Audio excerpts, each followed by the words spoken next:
Welcome to the Cloakroom with Peter Roskam. Former Congressman Peter Roskam leads Baker Hostetler's federal policy team. Through interviews with leading members of Congress, Peter provides an insightful first-hand view into the latest policy and political debates on Capitol Hill. In today's episode, Peter is joined at the 36th Annual Legislative Seminar in Washington, D.C. by his Baker Hostetler colleague, former Congressman Heath Shuler, and Congressman Raja Krishnamoorth, a Democrat from Illinois. Krishnamoorth is in his fourth term representing parts of Chicago. He is the top Democrat on the Select Committee on Strategic Competition between the United States and the Chinese Communist Party.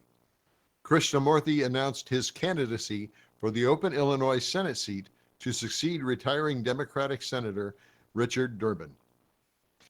Peter, Heath, and Krishnamoorth discussed steps the United States needs to take to combat the economic and national security threats posed by China. Let's listen in to the Cloakroom with Peter Roskam. Raja, great to see you. Delighted. Thank you.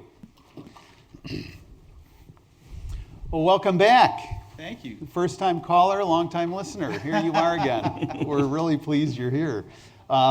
And since you were here last, something new has happened in terms of political trajectory, and you're now a candidate for the United States Senate in our state of Illinois, and that's a big venture. Let me kick off really by asking you about that. As you were thinking about that and kind of running through that in your calculus, can you give us insight into what it was where you said, honey, let's do this, and your family goes, go. What was that like? Well, I think, well, first of all, Dick Durbin is like a titan of Illinois politics and government. He's served for 30 years in the Senate, so just tremendous shoes to fill. And he was also, and I in some ways he's still like the hardest working member of the delegation. He shows up everywhere throughout the state, and his constituent services are second to none. I think that, first of all, the timing of his, the vacancy was uncertain for a long time, but when it happened, I basically had to do a gut check, if this is really the right thing to do. And I guess I ended up saying yes because of my own story and the moment. And maybe should I just touch on my Please. story for a little bit so that you guys know kind of what shapes me. I was actually born in India, and I came to this country when I was 3 months old, to Buffalo, New York, where my father was studying engineering. And things were going great until suddenly the recession of 1973 hit us really hard, and my father lost his income. But thanks to the generosity of the American people, we were allowed to move into public housing and food stamps. And so I spent about half of my early childhood in those two life-sustaining programs. And my father was able to get back on his feet and then get a great job in, of all places, Peoria, Illinois. So they loaded up the U-Haul and they drove to Peoria, and that's kind of where the golden period of our lives began. And that's where we entered the middle class. And pretty much every night at the dinner table, my father would say something along the lines of, think of the greatness of this country. And whatever the two of you do, my brother and me, just make sure it's there for the next families who need it. And so that became the North Star of my personal compass. Fast forward through college and law school and stints in the public and private sector, I finally got elected to this job.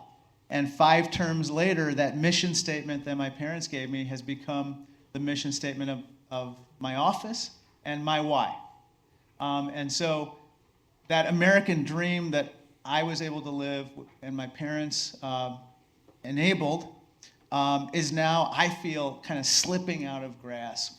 It happened before Donald Trump became president. It's been a process, but I think that it accelerated all of a sudden this year when there's so much economic chaos through tariffs and other moves that made it really hard for upward mobility to exist.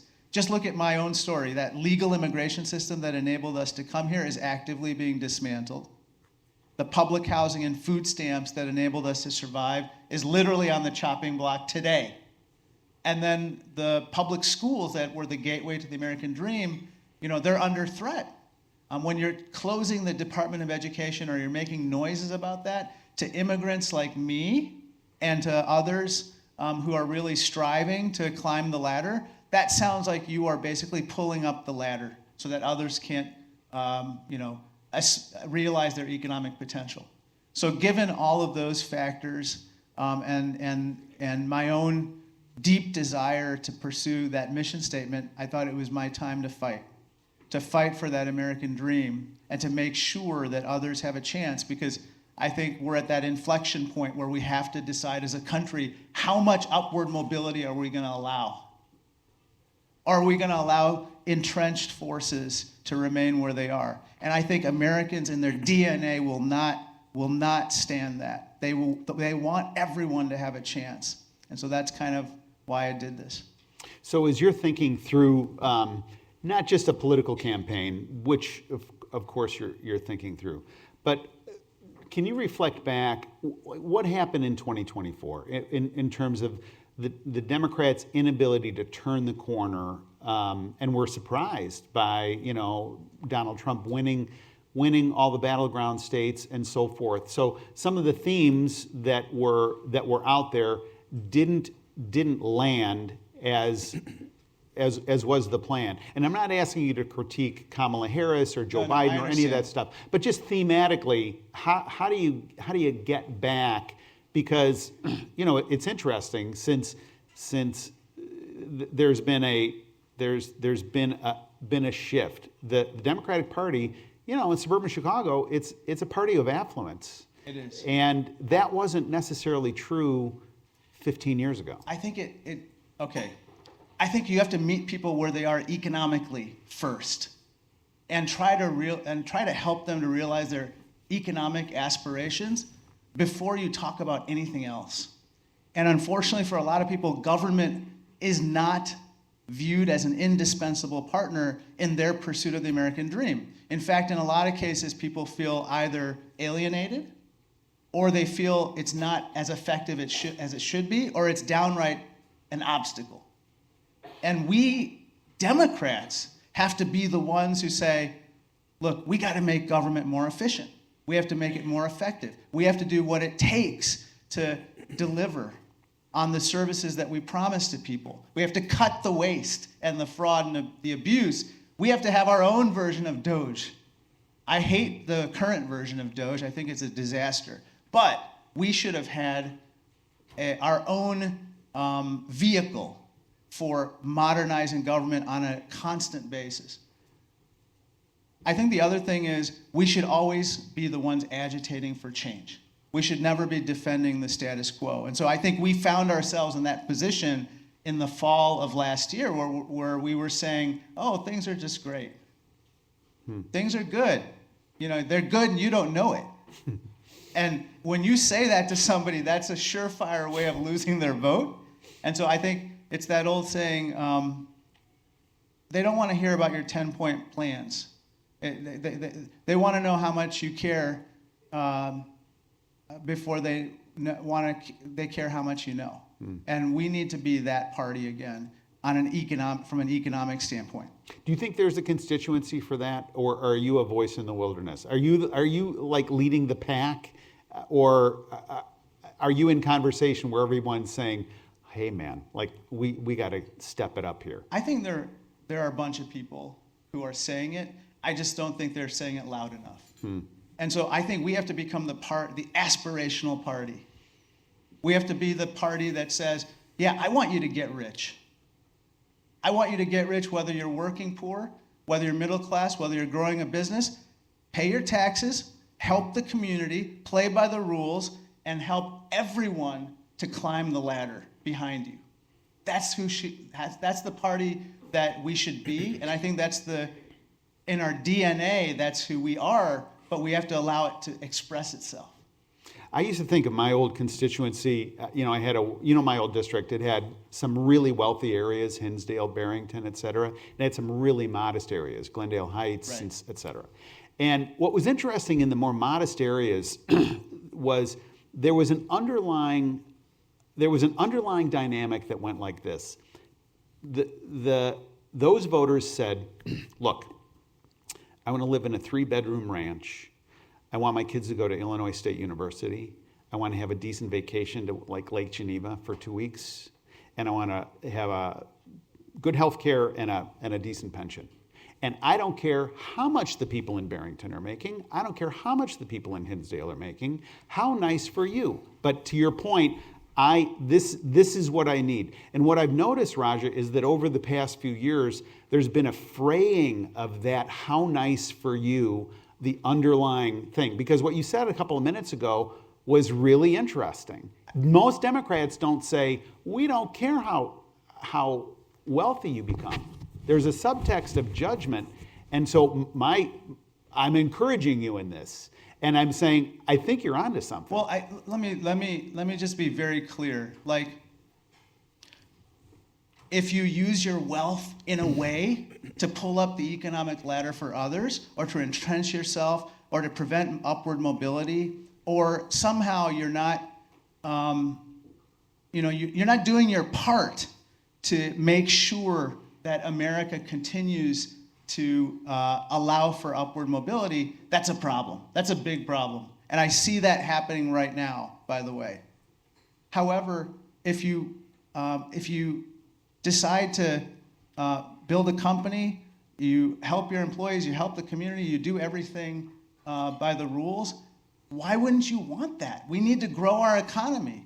I also think on that point, though, I think that it's incredibly important that we also recognize that our party still is the party that believes that when I say everyone should participate, it means everyone, regardless of where you come from, or the color of your skin, or the number of letters in your name. There are 29 in mine. And so it's incredibly important that we have the other party, all parties, kind of subscribe to that idea, because I believe that is quintessentially American. Okay, let's focus in on a key committee assignment that you have. So you're the ranking Democrat on the China committee, and really uniquely, the China committee is one of the most functional enterprises in Congress in a couple of decades, actually, because there's been, both sides have come together, and it seems to us that there's been a focus on a goal. And even when there's differences, it's sort of a light touch. You know, there's no sharp elbows and nobody's being obnoxious. And there's been a real desire to try and look at China as it actually is. It's a strategic opponent of the United States, and to take you're part of a demasking, basically. And the work that you were involved with on the TikTok ban, notwithstanding the Trump administration's unwillingness to follow the law, but I digress. That's an incredible success. What should this group be thinking about in terms of U.S.-China investment relationships in particular? Because we are still, there's still a lot of connectivity, and people are trying to figure out, like, really, what are the ground rules? And my competitors are decoupling. We all understand sort of decoupling pressures, but what should they be thinking about for the next, let's say, 18, 24, 36 months? Where are we going? Right. I thought you were going to say 18, 24, 36 years. No. Because that's how the Chinese government thinks. And I'll just say something about Xi Jinping first. Xi Jinping, as you know, is the penultimate leader of the Chinese Communist Party. He's one of the I would say, one of the savviest and most ruthless rulers anywhere in the world. He's 71 years old. His father died when he was 88 or 90 or in that region. And so I think Xi Jinping is probably going to try to serve until he dies. I really do. So you're talking about a person who could be there for another 20 years. And so he's making plans. And he has made the plan to try to, quote unquote, occupy the heights of all the major technologies of the future, whatever they are, whether it's artificial intelligence, whether it's robotics, whether it's nanoscale computing, whether it's quantum, and the list goes on and on. It's about 30 to 40. He's actually listed them. So it's very clear where they want to, quote unquote, occupy the heights, but really that means dominate. So what is their playbook? Their playbook is very simple, which is enter into partnerships with your companies, steal your intellectual property, manufacture it back in China at a very low cost, and then dump it all across the world at prices beneath the cost of even manufacturing it, put you out of business, and then jack up the prices again and create coercion. Create dependence, which they then use as coercion for various purposes. And they do this in such an efficient way. They use this playbook in such an efficient way that they now dominate in all kinds of fields, from aluminum to paper to glass to steel to electric vehicles to solar panels to EV batteries, and the list goes on and on and on. And so what I would say to you is, if you want to go to China to do business, be extremely careful, because almost certainly they'll court your investment. They'll provide you a place to open up an office. They'll give you an incentive, and they'll say, you just have to do one thing for us. And you'll say, what is that one thing? And they'll say, you need to have a partner. You need to have a local partner. And you say, oh, that sounds great. I like partners. And they're like, here's your partner. And then it turns out that partner will have 51% share of the company and will then proceed to steal all your IP. That's how it works. And so I would just say, be extremely careful about that. Now, inbound investment into the U.S. That is also a source of great concern for some people in Congress, because they are, on a spending spree, investment spree, at least they were for the past decade, buying up shares of companies with sensitive technologies, buying land in certain sensitive places. I actually think Donald Trump may create the conditions for increased inbound investment by the Chinese. We in Congress are very concerned because we want to make sure that the CFIUS process actually works. Just give a snapshot on CFIUS. CFIUS is the Committee on Financial Investments in the U.S. It is a hopelessly kind of paralyzed and gridlocked process. And for anyone who's gone through the CFIUS process, prepare to hire lawyers, prepare to spend a lot of money, and then prepare for delays. And I think at the end of the road, what my concern is about that process is that it often ends up in remedies that don't seem to really work. And the CCP gets around whatever remedy is used. That being said, folks, we have to welcome investment if it comes along with their own technology. We may have to do to them what they did to us in terms of learning from them, electric vehicle battery technology, manufacturing of certain components that we have not perfected here, and then learn how to do it, do our own innovating, and then manufacture it here. I think that's what's going to have to happen. So if you were, I think you're going to win the Senate race, actually, like for real.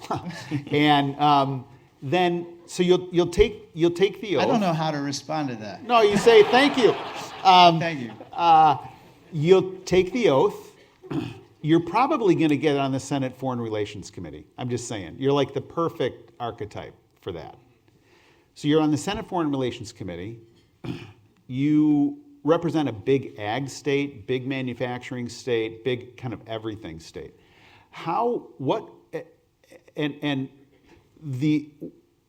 Whichever administration you're going to be dealing with, because like Xi Jinping, you'll probably be there for a long time. They're going to be looking to you for like, hey, Senator, how should we be thinking about us on tariffs, us on all of these things? And listen, there's so much hand-wringing and anxiety about tariff policy. It's just breathtaking. I think so. Here's my take. One, we have to energize our policy with regard to China and use the platform that we have with regard to the strategic competition as an opportunity for improving our competitiveness as a country, even at the same time that we have to, take defensive measures with regard to trade. Okay, so what you'll see on our committee oftentimes is we horse trade. Okay, and the horse trade usually goes like this. And Devin is my national security advisor. She deals with this every day. My Republican colleagues often want to, talk about maybe imposing more tariffs or taking other defensive moves with regard to the CCP. Oftentimes they are well conceived, and we will usually go along. But in return, what we say is, look, that's fine, but we also have to invest in ourselves, okay? Even at the same time that, for instance, what's a good example? We enact certain strategic tariffs on steel because we are concerned about, from a national security standpoint, we don't want to become overly dependent on them for the manufacture of submarines, let's just say. We need to fix the legal immigration system, at the least with regard to the people we need to work with that steel or to engineer that steel or to design the systems that are going to use that steel if we're actually going to fully deal with the problem. And so coming to your issue on the tariff war and the chaos that's beset us here, I would like to see more people, and I will be a voice for this, reclaiming Congress's authority on this. Because I think we just assume that whatever president is in place is going to use that discretion carefully and not in a kind of haphazard way, the way that we've seen so far. I think there's a body of people who believe in that on the other side. We just have to kind of give them a voice. And so I'd like to be part of that group. Do you get a sense as you're articulating your voice? So think about Heath Shuler comes into Congress in 2006, wave Democrat election. Heath, what was the type of the type of voice that you used? And I want you to give some insight, and then let's compare that to what you've got to deal with to get through a primary where Chuck Schumer gets eaten alive by voting to keep the government open. So the 2006 Heath Shuler campaign as a Democrat in North Carolina was pretty moderate, It was an R+12 district, so it was an uphill battle for a Democrat to be able to get elected. But start resonating with a common sense approach. Look at things about working together, reaching across the aisle, those type, to be able to communicate, what's the needs for, at that time, Western North Carolina, what was the need for that, what was the need for our state, what was the need for our country, and to kind of get our country back on track, that we're working together as opposed to, taking our corner. Each Democrats on one side, Republicans on the other, is about talking about a more of a moderate approach that our country needed to be where 80% of America was. I mean, that was the way that we ran our entire campaign, was about, almost a very strong independent voice. Environmental issues, I kind of chose, a couple of areas that resonated with Democrats and ones that resonated with Republicans. And then sometimes I had to agree to disagree. I couldn't out-Republican a Republican, right? But I couldn't win, being a far left liberal Democrat. That wasn't a recipe. But it also was who I was, team-oriented, work together, a common goal, set our goals, let's achieve them. Those are the type processes that we use not only during the election, but even more so once we got here. Being a part of the Blue Dogs was that was the highlight. If they asked me, was I a Democrat? I was a Blue Dog. And that's the way I continue to do that, is to have that independency of about, no one party gets it right. And so when I left Congress, I had 50% of the votes with Democrats and 50% with Republicans, because, it was irrelevant to me which party it was. It was about the policy itself, and how is that policy going to better the people of my community? How is it going to better our state and our country? So Raja, question for you then. So you're in a Democratic primary, and does that how does that message? How do you translate that, or is like, hey man, that's like It's a little rough. We can answer that. It's a little rough. I mean, I'll just tell you, Donald Trump just, I think that, okay, there are different shades of Democrats, right? But like, I think what really unifies them is a deep, like, anger at this point, kind of a white hot anger about Donald Trump. And I think that while it's important that we do the right thing and work together wherever we can, I think at the same time they want someone to stand up to him and who isn't going to back down on kind of fundamental issues. So, I mean, the best example that it pops in my head a lot, I think about this a lot, which is this 4-year-old American citizen child with cancer who was deported without any due process. And the judge was a Trump appointee, and he called a spade to his credit, and basically told the Trump administration, you better get this boy back. But the fact that this happened, and there's so many other instances like this, makes people so upset. What happened with USAID, what's happening with NIH and NIST and NSF and these other agencies that DOJ has basically decimated, creates so much frustration that kind of you have to stand up, even at the same time that we find people to work with on the other side. It's like we have to have some principled opposition, even at the same time that we're doing whatever we can on the competition with China to get, good policy in place. That walking and chewing gum is kind of the MO of the moment. I had an interesting experience a couple weeks ago. I was out at a family birthday party in Seattle, and my family member's liberal, I'm conservative. I'm at this party. Every single person at this party is liberal. And they know my deal, you know what I mean? Right. So I'm like, and honestly, Roger. So you're talking about the weather the whole time. Yeah, it's like, there's not a conservative within 10 miles it's of this house. doggy here in Seattle. But what was interesting, there's plenty to spar about, but nobody was interested in sparring. People were coming up to me, and they were saying to me, are we going to be okay? And like, no joke, are we going to be okay?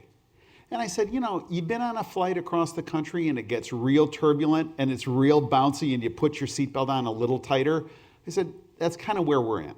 The plane's going to land. We're going to be okay. But I think a lot of people are sobered on all the way around about the nature of the challenges, a lot of the hyperbole that gets injected. And I think one of your gifts is you have a personality and a disposition that kind of takes the energy out, or like the bad energy out, and you're kind of like, nobody gets uptight when you walk into a room. You know what I mean? It's like, that's a good thing. And I think that that's why I think you're going to win this. Writing for my wife? But I do think there's like, we're in this season that is, you can just feel it. Yeah. And if people are able to play a little bit of a longer game here, are able to say, okay, I can take yes for an answer, which is a charming disposition, by the way, because a lot of our colleagues cannot take yes for an answer. It's just absolutely oppositional. If you're for it, then I have to be against it because you're for it. And if we can kind of turn that corner, then all of a sudden it's like, oh, okay, this is sort of working again, and there's some energy about it, and I think that you have a disposition that I think lends itself to that. Well, thank you. So today we just announced like 20 mayors endorse me around Illinois, and I think the reason is, by the way, a lot of them are of Republican heritage. I say heritage because in Illinois, our mayors are elected in nonpartisan elections. Maybe that's the case in most states. But I think the reason, at the end of the day, they support me is because if someone has a problem and they come to you, I don't think that you should ask them, are you a Republican? Are you a Democrat? Did you Right. vote for me? You don't ask stuff like that. I think, I hope that the natural inclination of a public servant should be, how do I help? What can I do? Tell me your problem. Let's see what we can do to fix it. And so I think that kind of mentality, the problem-solving mentality, if you get into that mindset, even at the same time you're articulating principles that explain who you are and how you view the world, I think people are willing to, they want that. I think they want that. We need that now more than ever. I do think that we're going to get through this period okay, but it is going to require some courage on both sides to come together and basically say, look, we may disagree, but we got to stay within the 40-yard lines here. We cannot go extreme and in the process harm ourselves, because really the only people who are cheering that are our adversaries. Xi Jinping and Vladimir Putin, the Iranians, the North Koreans, they love it when we are kind of engaged in chaotic behavior or create uncertainty for ourselves. They're having a good day at that point. Well, Raja Krishnamoorth, at Baker Hostetler, we pronounce your name the correct way every time, all the time. Thank so you. We're delighted that you spent the time with us today, Raja. Thank you for your time. Thank Good luck, you so man. much. Thank you. My brother, great to be with you. Good luck. Good luck. I think you're going to win. Best of luck to you. Thank you, Peter, Heath, and Congressman Krishnamoorth. If you have any questions for Peter, his full contact information is in the show notes. As always, thanks for listening to Baker Hosts and The Cloakroom with Peter Roskam. Comments heard on Baker Hosts are for informational purposes and should not be construed as legal advice regarding any specific facts or circumstances. Listeners should not act upon the information provided on Baker Hosts without first consulting with a lawyer directly. The opinions expressed on Baker Hosts are those of participants appearing on the program and do not necessarily reflect those of the firm. For more information about our practices and experience, please visit bakerlaw.com.